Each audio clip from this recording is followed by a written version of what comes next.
അസ്സലാമു അലൈക്കും വറഹ്മത്തുള്ളാഹി വബറകാതുഹു. ടീച്ചറുടെ പ്രസ്താവനയും താന്ത്രി കുടുംബത്തിലെ അംഗത്തിന്റെ പ്രതികരണവും വളരെ ഭംഗിയായിട്ടുണ്ട്. പ്രിയപ്പെട്ട സഹോദരന്മാരെ, ശബരിമലയിലേക്ക് കയറിപ്പോകുമ്പോൾ ഹൈന്ദവ ഭക്തന്മാരായ ആളുകൾ വാവർ വലി എന്ന് മുസ്ലിമീങ്ങൾ വിശേഷിപ്പിക്കുന്ന ഹൈന്ദവർ വാവർ സ്വാമി എന്ന് വിശേഷിപ്പിക്കുന്ന മഹാന്റെ പള്ളിയുമായി ബന്ധപ്പെട്ട് അവിടെ കാണിക്ക സമർപ്പിച്ചുകൊണ്ടാണ് ശബരിമലയിലേക്ക് ഹൈന്ദവ ഭക്തരായ സ്വാമിമാർ കയറിപ്പോകാറുള്ളത്. പക്ഷെ കേരളത്തിലെ എന്നും വർഗീയതയുടെ വിഷം ചീറ്റുന്ന ഒരു ടീച്ചറുണ്ട്. സ്നേഹത്തിന്റെ നെൽത്തണ്ണീർ തുളമ്പുന്ന സമാധാനത്തിന്റെ കലമുടക്കാൻ ശ്രമിക്കുന്ന ഒരു ടീച്ചർ. ആ ടീച്ചർ കഴിഞ്ഞ ദിവസം ഒരു സ്വകാര്യ ചാനലിന് കൊടുത്ത ആഭിമുഖ്യത്തിൽ വാവർ മുസ്ലിമാണെന്ന് വിശ്വസിക്കുന്നില്ല. വാവർ സ്വാമി എന്ന് പറയുന്ന അല്ലെങ്കിൽ വാവർ വലി എന്ന് മുസ്ലിമീങ്ങൾ വിശേഷിപ്പിക്കുന്ന കേരളത്തിലെയും ഇന്ത്യ രാജ്യത്തെയും മുസ്ലിമീങ്ങളുടെ സ്നേഹ ഹൈന്ദവ ഹിന്ദു മുസ്ലിമീങ്ങളുടെ സൗഹൃദത്തിന്റെ അടയാളങ്ങളിൽ ഏറ്റവും പ്രധാനമായി ലോകത്ത് ബോധ്യപ്പെടുത്താൻ പറ്റുന്ന ഒരു ചരിത്ര യാഥാർത്ഥ്യത്തെ മെല്ലെ മെല്ലെ ചരിത്രത്തിൽ നിന്ന് ഇല്ലായ്മ ചെയ്യാനുള്ള വർഗീയവാദികളുടെ ഗൂഢമായ നീക്കത്തിന്റെ ആദ്യത്തെ തുടക്കമാണോ ഇത് എന്ന് ചിലപ്പോൾ നമ്മൾക്ക് തോന്നിപ്പോവുകയാണ്. നാം ഇവിടെ മനസ്സിലാക്കേണ്ട കാര്യമുണ്ട്.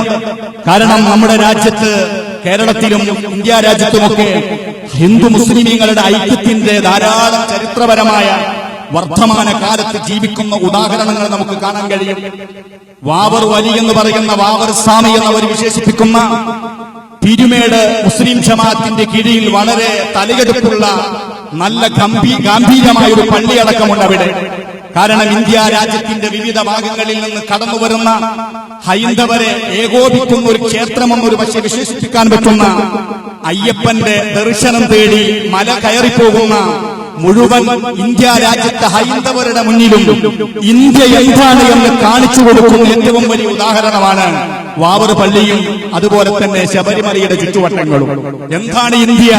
ഇന്ത്യ രാജ്യമെന്ന് പറയുന്നത് അനേകായിരം വർഷങ്ങളുടെ പഴക്കമുള്ള, സ്വാതന്ത്ര്യത്തിന് മുമ്പും ശേഷവും ധാരാളം ചരിത്ര പശ്ചാത്തലങ്ങളുള്ള, ലോകത്ത് വിവിധ ജാതി മത വ്യത്യാസഭേദമന്യേ ജനങ്ങളുടെ ആരാധനാലയങ്ങളും അമ്പലങ്ങളും പള്ളികളും ചർച്ചുകളും അതുപോലെ സംസ്കാരങ്ങളും ഭാഷകളുമൊക്കെ തോളോട് തോളൊരുമി നിൽക്കുന്നുകൊണ്ടിരിക്കുന്ന, ലോകത്തിന് മാതൃക സൃഷ്ടിക്കുന്ന ഒരു രാജ്യമാണ് ഇന്ത്യ.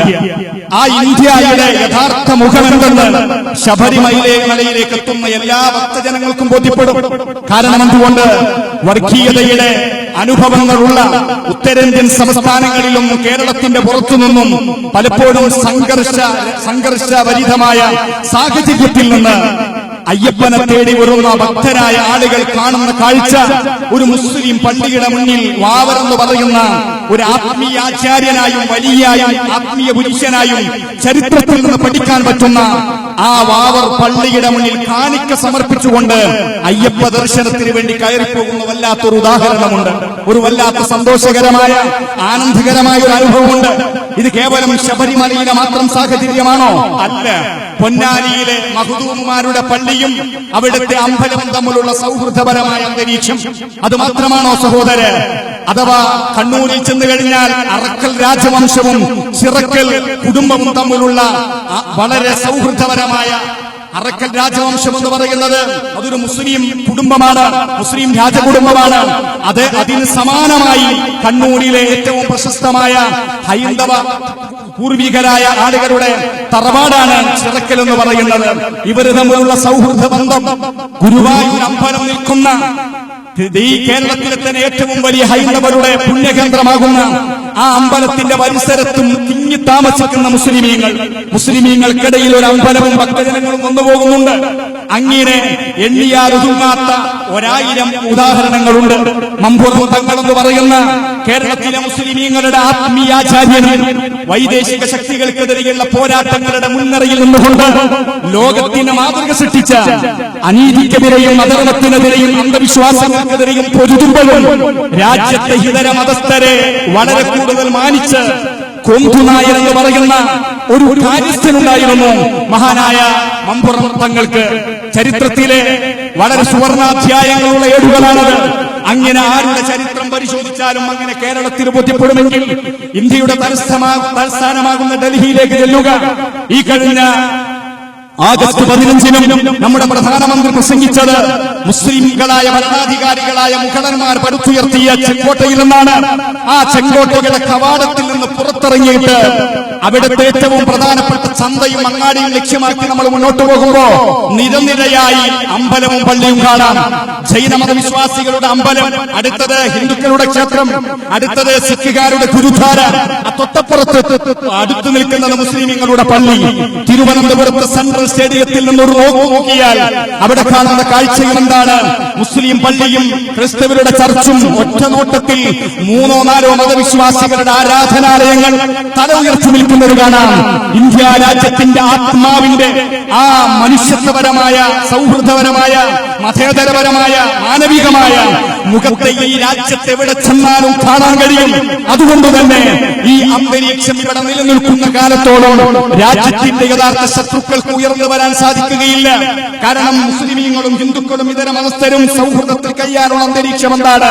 അയൽപക്ഷ ബന്ധങ്ങൾ പള്ളിയിലും അമ്പലത്തിലും വീടുകളിലുമൊക്കെയുണ്ട്.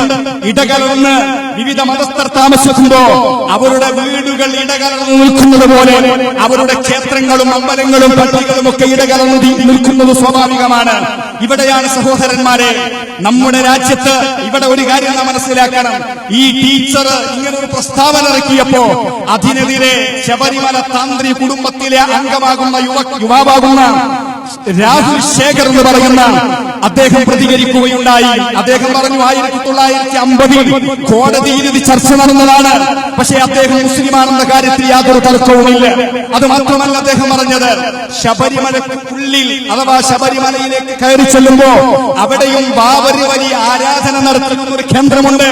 അവിടെ എവിടെയും ഒരു പ്രതിമയോ ബിംബമോ കാണുന്നില്ല എന്നാണ് രാഹുൽ ശേഖർ പറയുന്നത്. അതുകൊണ്ട് ബാബരി സ്വാമി മുസ്ലിമാണെന്ന കാര്യത്തിൽ നമുക്കൊരു തർക്കവുമില്ല. അദ്ദേഹം ഒരു കാര്യം കൂടെ പറഞ്ഞു വെച്ചു. അവിടെയാണ് അദ്ദേഹത്തിന് 1000 ലൈക്ക് കൊടുക്കാൻ നമുക്ക്.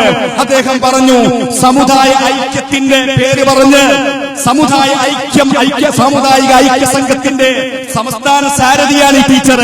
ഈ ടീച്ചറോട് ഒരു കാര്യം കൂടെ പറഞ്ഞു. ഹിന്ദു ഐക്യമെന്നുള്ളത്, സമുദായം ഐക്യമെന്നുള്ളത് മുസൽമാനെ നെഞ്ചത്ത് കയറിയിട്ടല്ല എന്നൊരു പ്രസ്താവന കൂടെ അദ്ദേഹം നടത്തുകയുണ്ടായി. അതെ, അതാണ് യഥാർത്ഥ മറുപടി.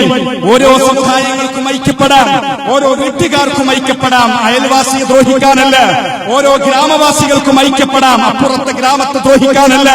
ഓരോ രാജ്യത്തെ സമുദായ അംഗങ്ങൾക്കും യോജിക്കാം, മറ്റൊരു സമുദായത്തെ ആക്രമിക്കാനല്ല. ഓരോ രാജ്യത്തെ ജനങ്ങൾക്കും യോജിക്കാം, മറ്റൊരു രാജ്യത്തെ ആക്രമിക്കാനല്ല. കാരണം ഒരു വീട്ടിലുള്ള അനൈക്യം ആ വീട്ടുകാരന്റെ പുരോഗതിക്ക് തടസ്സമാണ്, മറ്റുള്ളവനക്ക് ബുദ്ധിമുട്ടുമാണ്. ഒരു നാട്ടിലെ ജനങ്ങളുടെ കുടുംബങ്ങളുടെ ഐക്യം, പരസ്പരമുള്ള അയൽവാസികളുടെ ഐക്യം ആ നാട്ടുകാരുടെ നാടിന്റെ വികസനത്തിനും ആ നാട്ടിൽ ജീവിക്കുന്ന ജനങ്ങളുടെ വികസനത്തിനും അനിവാര്യമാണ്. നോക്കൂ നിങ്ങൾ, മഹാനായ ഹബീബായ സയ്യിദുനാ മുഹമ്മദ് റസൂലുള്ളാഹി വിശുദ്ധ ഖുർആനും പ്രവാചകരും ആ ലോകത്ത് സമാധാനവും സ്വസ്ഥതയും നിലനിൽക്കുവാനും മനുഷ്യർക്ക് പുരോഗതി ഉണ്ടാകുവാനുമുള്ള മാർഗമായി പറഞ്ഞത് എന്താണ്? അപ്പുറവും ഇപ്പുറവും ജീവിക്കുന്ന ജനങ്ങൾക്ക് എല്ലാവരിൽ നിന്നും സമാധാനം ലഭിക്കണം. അയൽവാസികളുമായുള്ള ബന്ധത്തെക്കുറിച്ച് പഠിപ്പിച്ചപ്പോ മഹാനായ മമ്പുറന്തങ്ങളും കോന്തുനായരും അതുപോലെ തന്നെ പൊന്നാനിയിലെ പള്ളിയും ക്ഷേത്രവും അറക്കലും ചിറക്കലും അതുപോലെ നമ്മുടെ ഗ്രാമങ്ങളിൽ ഓരോ ഹിന്ദുവും മുസ്ലിമും തമ്മിൽ പുലർത്തുന്ന സൗഹൃദം അത് ആദർശപരമല്ല, അത് വിശ്വാസപരമല്ല, അത് ആചാരപരമല്ല. കാരണം എന്തുകൊണ്ട്? നമ്മുടെ ആശയവും അവരുടെ ആശയവും തമ്മിൽ വലിയ അന്തരമുണ്ട്.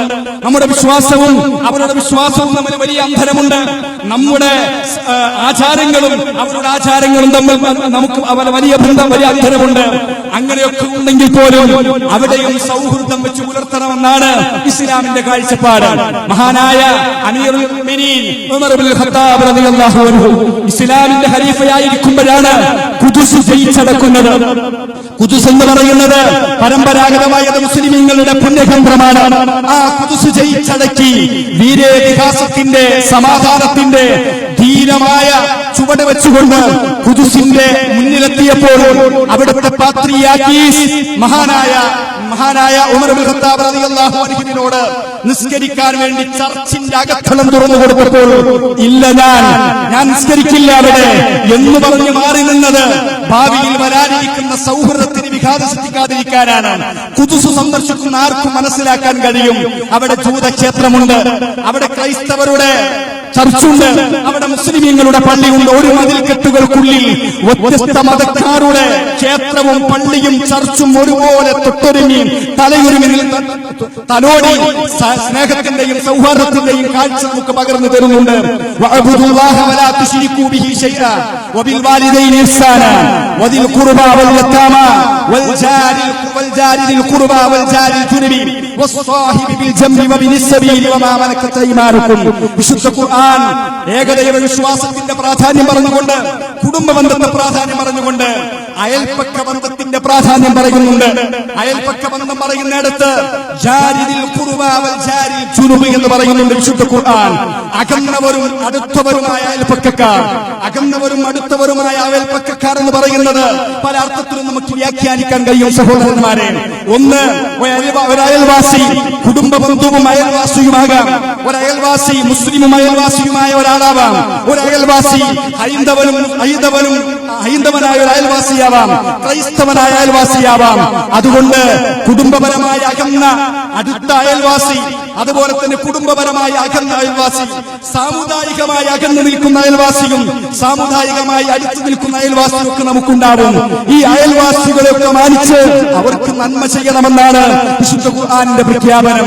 മഹാനായ ഹബീബായ സയ്യിദുനാ മുഹമ്മദ് റസൂലുള്ളാഹി നബി സല്ലല്ലാഹു അലൈഹി വസല്ലം നിങ്ങൾ പറഞ്ഞു, സഹോദരന്മാരെ, ലാ യുമിനു